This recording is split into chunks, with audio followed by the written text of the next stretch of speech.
سلامونه نیکې هیلې احترامات زه یم عمران او تاسو ګورئ ویزا ان پښتو چینل. په نننۍ ویډیو کې موږ خبرې کوو چې څنګه از خیبر پښتونخوا یا از کیفیکین یا از پاکستانی پښتون موږ کولی شو په افغانستان کې په ایم ډي کې موږ فری اف کاسټ ایجوکیشن واخلو د ایم ډي ډیګري والو په افغانستان کې. لکه څنګه چې تاسو پته په دې ځای کې ایم بي بي ایس دی او په افغانستان کې ایم ډي میډیسن ډاکټر اف میډیسن دی. نو موږ څنګه کولی شو په افغانستان کې دا فری اف کاسټ والو د دې پروسیجر څنګه دی او په کومه طریقه باندې موږ کولی شو چې افغانستان ته لاړ شو ورته اپلای وکړو. کوم ادارونه باید موږ خپل اسناد ویریفای کړو او از ټوټل پروسیجر څه شی دی دې لپاره. په دې ټولو به زه خبرې کوم او کوښښ به کوم چې په ښه نه ښه انداز تاسو ته دا تشریح کړم او تاسو ته دا انفارمیشن درکړم. که چېرته تاسو دا ویډیو خوښه شوه زموږ چینل سبسکرایب کړئ، که ډېره مو خوښه شوه نو ویډیو لایک کړئ او که بیخي ډېره مو خوښه شوه نو هیله کوم چې خپل ملګرو سره هم دغه ویډیو شریک. د ټول نه مخکې خو باید موږ ته دا پته وي چې په افغانستان کې کله موږ اپلای کوو د 12 نه وروسته یعنې د اف اس سي نه وروسته نو د ټول نه وړاندې موږ ته په ګورنمنټ لیول باندې 15 میګا کوم سبجیکټ چې دي هغه کمپیوټر ساینس دی، هغه ال ال وي ده، په هغه کې راځي میډیکل، په هغه کې راځي انجینیرینګ او په هغه کې راځي اکنامکس. دغه 15 فیلډ چې دي دا 15 فیلډ کې موږ کولی شو د ګورنمنټ دا فری اف کاسټ یعنې د پاکستاني په صفت باندې تاسو ټول کولی شئ چې فری اف کاسټ بغیر د پیسو نه مفت او وړیا تعلیم حاصل کړئ. د دې پروسیجر اوس تاسو ته وایم چې موږ څنګه کولی شو افغانستان ته لاړ شو، په افغانستان کې بیا دغه فیلډ ته از پښتون یا از پښتون اپلای وکړو. نو د ټول نه وړاندې باید تاسو څه وکړئ. د ټول نه وړاندې د افغانستان د ایم ډي لپاره د اپلای کولو لپاره موږ ته پکار دی چې خپل ډاکومنټس چې په هغه کې د 12 سرټیفیکیټ او ډي ام سی ده ورسره د 10 یا د میټریک ډي ام سی او سرټیفیکیټ باید موږ راوالو. د خپل کرسپانډنټ بورډ چې مثلا موږ د ولید نه اپلای کوو یا سوات نه د ملکنډ بلې سیمې نه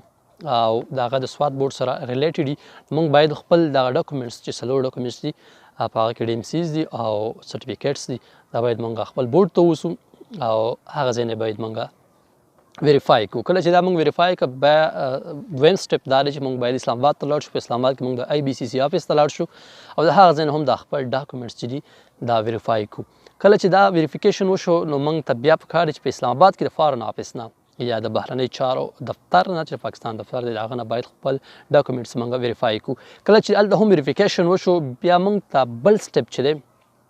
هغه دا پکار دی چې موږ باید خپل ډاکومنټس د افغانستان کنسولیټ یا امبیسي ته وځو. که چېرته موږ په اسلام آباد کې خپل ډاکومنټس ویریفای کړي نو ښه به دا وي چې موږ بیا اسلام آباد ته په لنډو باندې امبیسۍ ته لاړ شو، د افغانستان امبیسۍ ده او هغه ځای نه خپل ډاکومنټس ویریفای کړو. کله چې د هغه ځای نه زموږ ډاکومنټس ویریفای شي بیا په همغه وخت کې موږ کولی شو چې خپل پاسپورټ د ځان سره ولرو او د افغانستان ویزې ته اپلای وکړو. په دې وخت کې تاسو یاد ولرئ چې په دې وخت کې موږ نشو کولی چې د افغانستان سټوډنټ ویزې ته اپلای وکړو، بلکې دې وخت کې موږ ته پکار دی چې افغانستان ټوریزم یا ویزټ ویزې ته اپلای وکړو. کله چې موږ سره دغه اسناد وي د ډاکومنټس وي بیا د افغانستان د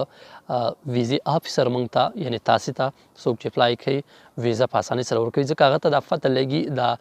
چې دا سړی افغانستان ته ځي د تعلیم دپاره ځي. خو په الحال ځکه تاسو ته هغه سټوډنټ ویزه نشي درکولی چې تاسو سره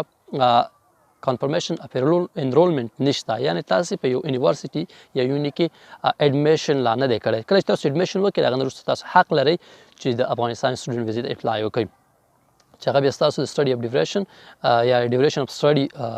پورې اړه لري چې هر څومره تاسو سټډي کوئ هماغومره ډیوریشن دپاره تاسو ته ویزه درکوي.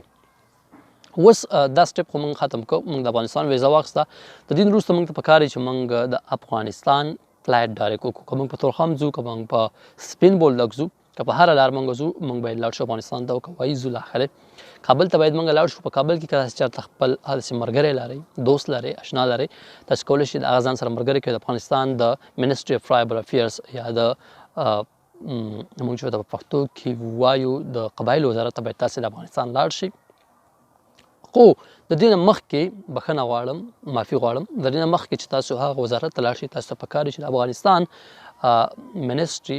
اف هایر ایجوکیشن ته لاړ شئ، هغه ځای نه خپل دغه ډاکومنټس ویریفای کړئ. کله چې د هغه ځای نه تاسو ویریفای کړئ بیا تاسو ته پکار دی چې د افغانستان فارن آفس یا په لنډو باندې تاسو کولی شئ د افغانستان منسټري اف فارن افیر یا د بهرنیو چارو وزارت ته لاړ شئ، د هغه ځای نه خپل اسناد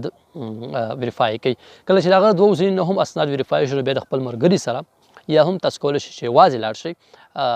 نن سبا هر څه ګوګل میپ کوي یا تاسو د افغانستان منسټري اف ټرایبل افیرز ته لاړ شئ د هغه ځای نه تاسو کولی شئ چې ځان معرفي کړئ چې زه پاکستان د خیبر پښتونخوا د فلاني ځای اوسېدونکی تاسو کولی شئ چې د بونیر سوات ملکند د بلې سیمې یا هم د صوابۍ یا هم د پېښور د هر ځای تاسو یې که د کوټې یې که د وزیرستان یې تاسو کولی شئ چې هغه ځای کې خپل ځان معرفي کړئ یعنې خپل انټروډکشن وکړئ او تاسو د قبایلو کارډ واخلئ چې هغه ته موږ ټرایبل کارډ وایو نو ټرایبل کارډ چې تاسو کله واخلئ نو هغه ستاسو دپاره ایز ویزا کار کوي که تاسو ویزا نه یې لګولې هم په هغه باندې تاسو کولی شئ چې په افغانستان په مختلفو یونیورسټیز کې داخله وکړئ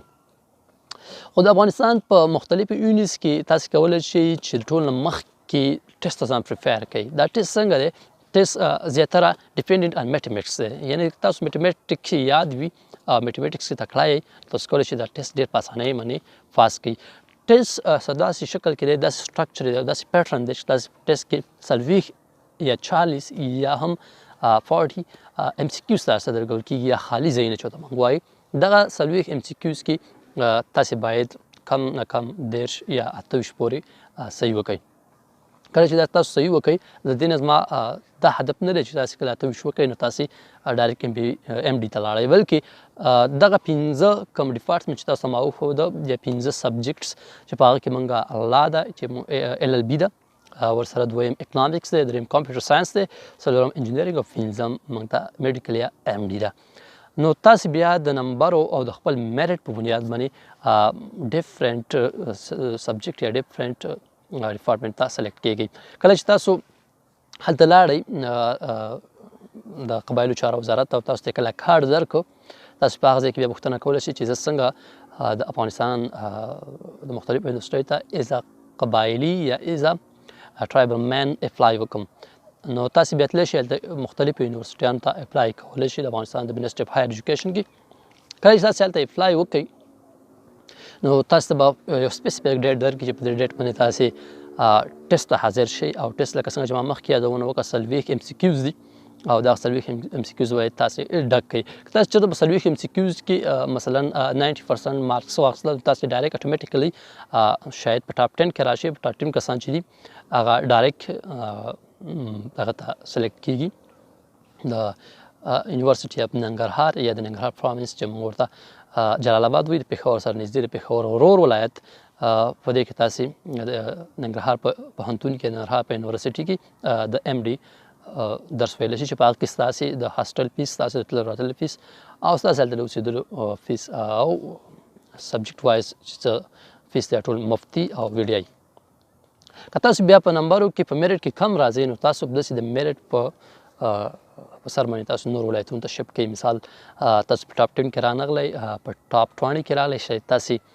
پکتیا ته ولیږي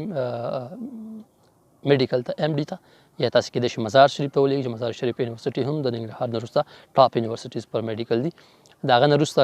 کېدای شي تاسو نور ولایتونو ته ولیږي ټول یونیورسټیز یو بل نه ښه دي صرف دومره ده چې سروایول سکل په دې ځای کې تاسو ته لږ اسانه وي مطلب د پښتنو سره چې اوسېږي شاید لږ اساني ورته وي نو ټول یونیورسټیز یو د بل نه ښه دي په های سټینډرډ باندې دي تکړه استادان دي او ټول نه ښه خبره دا ده چې فیور ام ډي ده چې هغه موږ ته د ام بي بي ایس نه هم په های رینک کې د هغه ډیګري میلاویږي نو که تاسو چېرته نمبر بیا بیخي کمې راشي او هغه سلیکشن په بنیاد سره هغوی چې کوم کالکولیشن کوي شاید تاسې ال ال بي ته سلیکټ شئ تاسې د ال ال بي نه علاوه کېدای شي تاسې اکنامکس ته سلیکټ شئ تاسې کمپیوټر ساینس ته سلیکټ شئ یا هم تاسې انجینرینګ ته سلیکټ شئ که بیا ستاسو هغه فیلډ نه وي خوښ ښه خو دا ده چې تاسې وکړئ که ستاسې نه وي خوښ نو تاسې بیا کولی شئ چې بیرته راشئ ځکه تاسو کله ناکام شئ فیل شئ نو خامخا به په هر ځای کې بیرته خپل ځای ته راځئ او بیا به خواري کوئ بیا به ځئ افغانستان ته نو که چېرته تاسې افغانستان ته ځئ دغه پروسس دی باید دا تاسې د سر نه تر اخره پورې عملي کوئ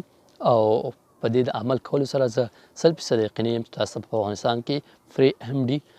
ډیګري درکړل شي او ډېر اسانه سره اوس که تاسو په دې اړه څه کوېسچن وي څه سوالات وي تاسو کولی شئ چې ما له معلومات وکړئ خو زه غواړم تاسو ته لږ پی ای کیو درکړم هغه دا چې ټول نه وړاندې د افغانستان په ام ډي باندې تاسو نه 1 روپۍ هم نه لګي بغیر د دې نه چې تاسې لاړ شئ فارن راپیستی د پاکستان کې دننه بورډز ته یا اسلام آباد ته لاړ شئ یو ځای د بل ځای ته هغه د کرایې خرچه ټیکټس میکټس دي یا د افغانستان ټیکټ دي دغه دي د هغه نه پرته په افغانستان کې تاسو کله قبایلو کارډ اخلئ تاسو نه فقط 100 افغانۍ یا 200 پاکستاني روپۍ اخلي او دا ستاسو ټوله خرچه ده نور تاسو نه څوک پیسې نشي اخیستلی که تاسو غواړئ چې زه د خپل ملګري فرینډ پریسمن لاړ شم یعنې پاکستان نه د بچخان مرکز نه یا د انفي په ترو باندې افغانستان ته لاړ شم دا لا ښه خبره خو د دې داسې سالډ ریزن زه نشم درکولی چې تاسو باید دا خامخا وکړئ خو ښه خبره ده ځکه چې کله په لاین کې تاسو ودرېږئ کیدای شي تاسې د هغه نه مخکې لاړ شئ یعنې تاسو سره یو مخصوص کارډ چې هغه د بچخان مرکز کارډ او تاسې د هغه په مرسته هغه لیټر په مرسته دغه کارډ په مرسته په لاین کې ونه درېږئ او لږ مخکې لاړ شئ ایز ا ګیسټ به تاسو سره هلته هاسپیټلیټي کېږي لکه وي آی پي پرسن به ستاسې استقبال کېږي نور به هېڅ خاصه نشته نو زه هیله کوم آی هوپ چې دا ویډیو به ستاسو خوښه شوي وي او تاسو که څومره هم سوالونه وي څومره هم پوښتنې وي څومره هم کوېسچنز وي تاسو کولی شئ چې په کامنټس کې ماته پرېږدئ او زه به تاسو ته په ډېر احترام سره جوابونه درکړم د خدای په امان